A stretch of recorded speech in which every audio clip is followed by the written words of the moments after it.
Hello guys, Jibu ടോക്സിന്റെ മറ്റൊരു വീഡിയോയിലോട്ട് എല്ലാവർക്കും സ്വാഗതം. രാഹുൽ മാങ്കൂട്ടത്തിനെ ചവിട്ടി പുറത്താക്കി കോൺഗ്രസ്. പടക്കം പൊട്ടിക്കടാ, ആഘോഷിക്ക്. ഇത് നല്ലൊരു അവസരമാണ് കോൺഗ്രസിന്. കോൺഗ്രസ് എന്തായാലും ഈ നിലപാടെടുത്തത് വളരെ നല്ല സന്തോഷമുണ്ട്. ഞാൻ ഒരു പാർട്ടിയും സപ്പോർട്ട് ചെയ്യുന്നവനല്ല. പക്ഷേ കോൺഗ്രസ് എടുത്തിരിക്കുന്ന നല്ല ബുദ്ധിപൂർവ്വമുള്ള ഒരു കാര്യമാണ്. ആരുടെ ബുദ്ധിയാണെന്ന് എനിക്ക് തോന്നുന്നു വി ഡി സതീശൻ്റെ വല്ലതുമായിരിക്കും.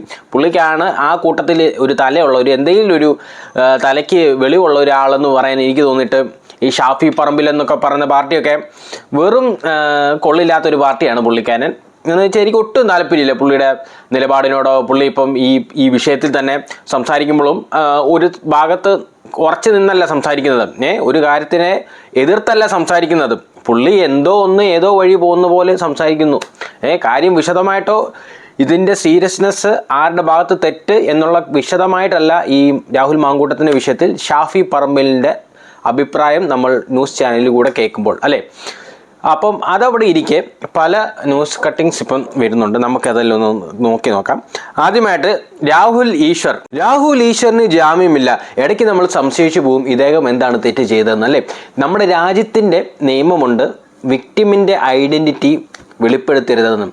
പക്ഷേ രാഹുൽ ഈശ്വർ അറ്റവും മൂലയാണ് കൂടുതലും പറഞ്ഞിട്ടുള്ളത്. Correct on the spot direct ഒരു പേരോ ഒരു ഫോട്ടോയോ പുള്ളി ലൈവിൽ അല്ലെങ്കിൽ ന്യൂസ് ചാനലിലോ ചെന്ന് സംസാരിച്ചിട്ടോ കാണിച്ചിട്ടുമില്ല.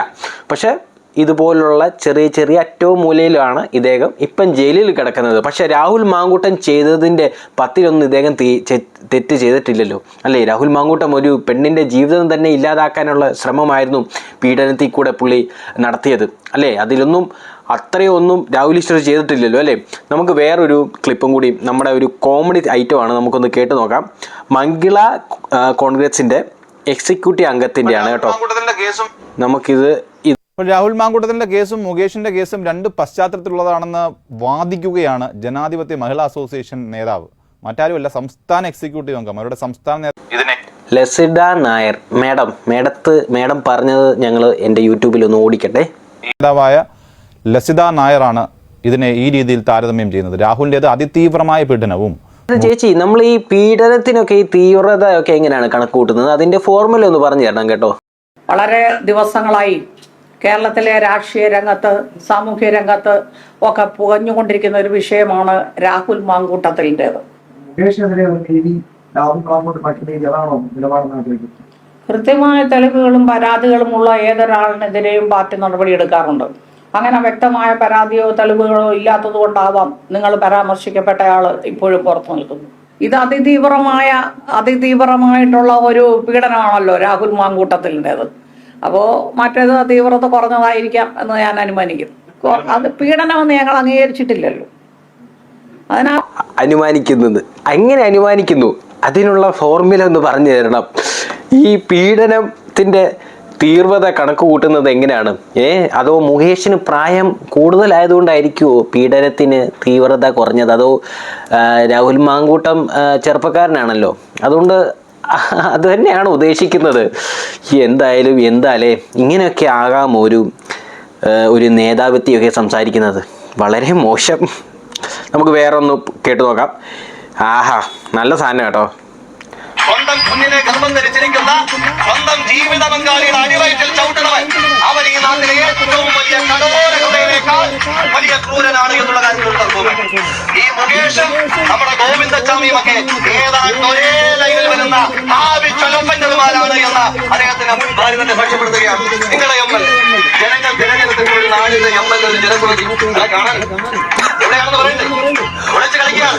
ജനങ്ങൾ തിരഞ്ഞെടുത്ത് കൊടുത്ത MLA ബോർഡ് പോലും ഒരു വാഹനത്തിൽ ഇങ്ങനെ കറങ്ങി പല വേഷത്തിൽ ഈ നാട്ടിലെ ജനങ്ങളുടെ നികുതി പണത്തിൽ നിന്ന് ശമ്പളം വാങ്ങുന്ന ഒരു ജനപ്രതിനിധി എന്ന നിലയിൽ മതി.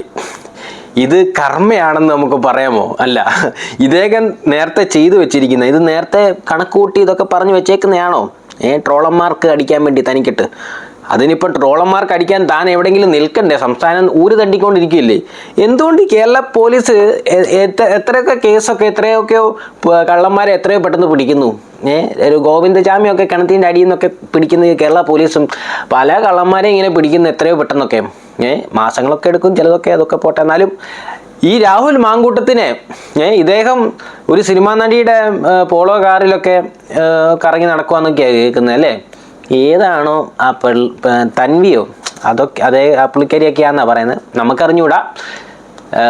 എന്താണെങ്കിലും എത്രയും പെട്ടെന്ന് പിടിക്കണ്ടേ ഈ വൃത്തികെട്ടവനെ. എന്തായാലും എനിക്കിത് മാത്രമേ പറയാനുള്ളൂ. രാഹുൽ മാങ്കൂട്ടത്തിനെ കോൺഗ്രസിൽ നിന്ന് പുറത്താക്കി ഗൈസ്. അടിച്ചു പൊളിക്കുക. Yes, super. എന്തായാലും കോൺഗ്രസിന് ഇതിൽ നിന്ന് എന്തെങ്കിലും ഒരു നല്ലതുണ്ടാകട്ടെ എന്ന് വിചാരിക്കുന്നു. VD സതീശൻ തന്നെയായിരിക്കും ഈ ഒരു തീരുമാനം. നല്ല കാര്യം. അല്ലെങ്കിൽ ഇലക്ഷനിൽ എന്തായാലും തോൽക്കുമെന്ന് ഉറപ്പാണ് ഈ രാഹുൽ മാങ്കൂട്ടത്തിൻ്റെ വിഷയം വന്നോടെ. ഇനി മുന്നോട്ടുള്ള നിലനിൽപ്പിന് കോൺഗ്രസ്സിന് ഇങ്ങനെയൊക്കെ നിലപാടെടുക്കുന്നത് വളരെ നല്ല കാര്യം. അല്ലെങ്കിൽ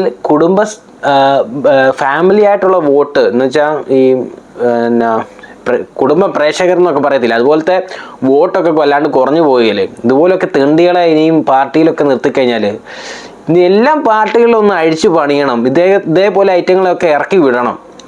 അതിപ്പോൾ LDFിലും ഉണ്ട്, BJPയിലും ഉണ്ട് അല്ലേ, എല്ലാത്തിലും ഉണ്ട്. എന്തായാലും കോൺഗ്രസ് ഈ നിലപാട് നല്ല കാര്യമായിരുന്നു. അപ്പോൾ നെക്സ്റ്റ് ഒരു വീഡിയോ ഉടനെ വരുന്നതായിരിക്കും. രാഹുൽ മാങ്കൂട്ടം തന്നെയാണ് ന്യൂസ് ചാനലൊക്കെ കത്തി തീരുന്നത്. മറ്റേ ശബരിമലയിലെ കട്ടുകൊണ്ട് പോയ പാർട്ടികളൊക്കെ ഇപ്പം 1.5 കോടിയുടെ വണ്ടി മേടിക്കാനൊക്കെ ഇരിക്കുക. ബുക്കിംഗ് കഴിഞ്ഞോ ഏതായിരിക്കും എന്നാലും 1.10 അതിനൊക്കെ ഏത് വണ്ടിയാണ് എടുക്കാൻ പോകുന്നത്? ഈ കേരളത്തിൽ ഈ റോട്ടിൽ തന്നെ ആയിരിക്കും ഇവർ പണിതിട്ട് റോട്ടിൽ കൂടെ തന്നെ ഈ 1.2 കോടി രൂപയുടെ വണ്ടിയൊക്കെ ഓടിച്ച് കഴിയുമ്പോൾ മനസ്സിലായിക്കോളും. അല്ല പിന്നെ ആ വണ്ടി എന്തായാലും നല്ല സസ്പെൻഷനും നല്ല കൂടിയ ഐറ്റം ആയിരിക്കും. അത് ഈ റോട്ടിൽ കൂടെ ഓടിച്ചു കഴിയുമ്പോൾ 10ാം ദിവസം സർവീസിൽ പണിക്ക് കയറ്റുമ്പോൾ അവർ പഠിച്ചോളും ഈ റോഡൊക്കെ എങ്ങനെ ഉണ്ടാക്കിയിട്ടേക്കുന്നത്. എന്തായാലും ഓഫ് റോഡ് വണ്ടി ആയിരിക്കും. അവർക്ക് തന്നെ ഒരു ബോധ്യം ഉണ്ടായിരിക്കും, അവരുണ്ടാക്കിയ റോഡ് ഇങ്ങനെയൊക്കെ തന്നെ ആയിരിക്കുമല്ലോ. ഓഫ് റോഡ് വല്ല 4x4 വല്ല ആയിരിക്കും എടുക്കാൻ പോകുന്നത്. എന്തായാലും ആട്ടെ, നമുക്കെന്ത് പുല്ല്. അപ്പോൾ എന്തായാലും നെക്സ്റ്റ് വീഡിയോ വരുന്നവരെ ബൈ.